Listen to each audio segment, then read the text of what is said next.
حدیث کې نسته ده، د علماو اجتهاد ده، د فقهاو اجتهاد ده، امیر او قاضي ته پاته سوې ده.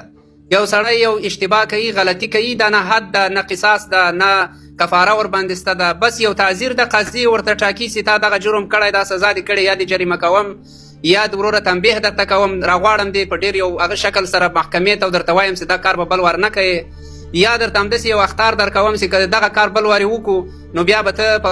په جرم کې راسې، ته به د سزا قابل سې. اوس دغه مسایل چې دلته راغلي دي، دا ګوره نه والي ته نه خلاص ده، نه ملا ته نه خلاص ده، نه بل سړی ته نه خلاص سوی ده. هر سړي ته دلته سزا ورکول کیږي. یوازې دا پکې راغلي چې طبقه په دې خاطر ګورئ دلته د تنبیه خبره ده، د تنبیه برخه ده، داسې نه ده چې ټول جزاګانې پکې همداسې ښودل سوې. اوس یو سړی د دین عالم ده، خطا کوي، اشتباه کوي، په دین پوهېږي، هغه ته په اول ځل باندې یو تنبیه کیږي، وروره ته د دین عالم یې، ته په دین پوهېږې، د تا دغه خطا دغه اشتباه ده، دوم ځل د دې تکرار باید ونسي. هغه د هغه خپل حیثیت په خاطر باندې او د خپل علم په خاطر چې زه د دین عالم یم، واقعا دا د ما خطا ده، د ما اشتباه ده، هغه خپله اصلاح کیږي. او که دوم ځل یې تکراروي، د دغه د دین عالم یا د دغه ملا سزا تر هغه چا زیاته ده چې هغه د جامعې یو عادي فرض ده، ځکه دی په شعوري ډول بیا دغه کار کوي. او دوهم هغه خلک چې اشراف یعنې دغه لوړ خلک چې یا خانان دي یا مثلا قومي مشران دي، دوی ته په ځینو اشتباهاتو کې تنبیه ورکول چې محکمې ته راغوښتل کیږي، یوازې ورته ویل کیږي چې وروره ته د قوم مشر یې،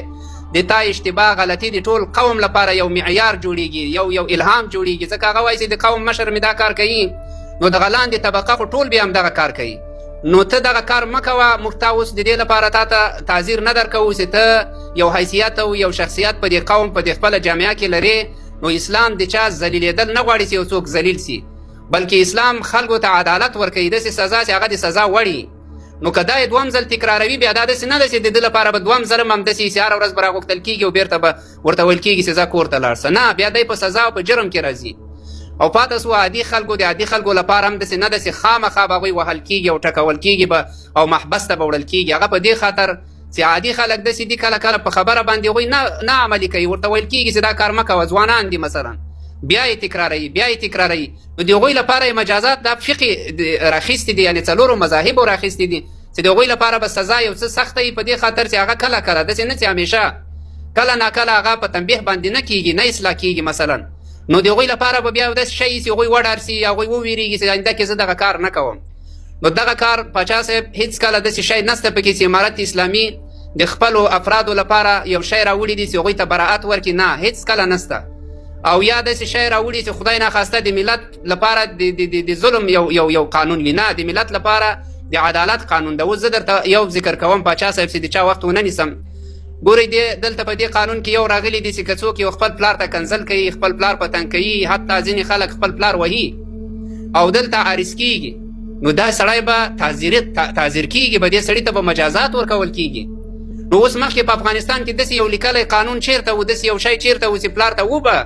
خو شرعي شی داسې نه و چې پلار ته ته که بد وګوره زه تا تعذیر کوم او بندي کوم دی، یعنې حبس پکې ده، حبس کوم دی. خو دا خو د دې ملت د نظم لپاره د خپله دا تعذیرات چې دي دا د اصلاحاتو لپاره دي، دا کوم داسې جزایي قوانین نه دي چې هغه په حدودو کې راځي یا په قصاص کې راځي، یا هغه څوک چې غلا کوي مثلا یا بل کار کوي، دا یوازې د جامعې د نظم لپاره دي چې یو سړی تنبیه سي، یو سړی په شکل د اشکالو باید اصلاح سي. لکه په نورو هیوادو کې یو سړی جریمه کوي،